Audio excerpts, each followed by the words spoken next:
Hello everyone, today we're diving into one of the most discussed dynamics in recent Turkish television history, because the story of Gökberk Demirci and Özge Yağız did not end when their series stopped airing, and in many ways, it only became more complex afterward. Their relationship, which began during the filming of Yamin, gradually evolved into a real-life engagement, creating a rare overlap between fiction and reality that audiences found difficult to separate. This blending of narrative and personal life turned them into one of the most closely followed couples among viewers of daily Turkish dramas. What makes their story particularly compelling is not just the relationship itself, but the way it unfolded publicly and then quietly dissolved.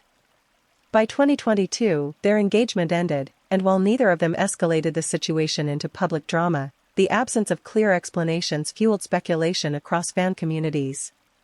According to available information, both actors chose to move forward professionally rather than dwell on personal explanations, but that silence only intensified online discussions, where audiences attempted to reconstruct the reasons behind the breakup based on subtle interview cues and social media behavior. At the same time, both careers began to diverge significantly, which added another layer to the narrative.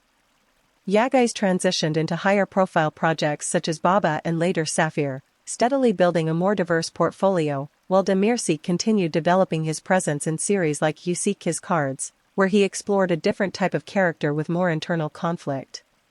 This divergence created a subtle comparison dynamic among viewers, who began evaluating not just their past relationship, but their individual artistic trajectories.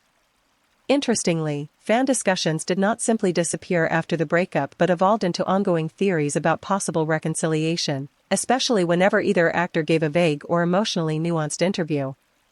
Some interpretations were based on fragments of statements or perceived emotional undertones, though none of these theories were ever confirmed, highlighting how audience investment can extend far beyond the actual facts.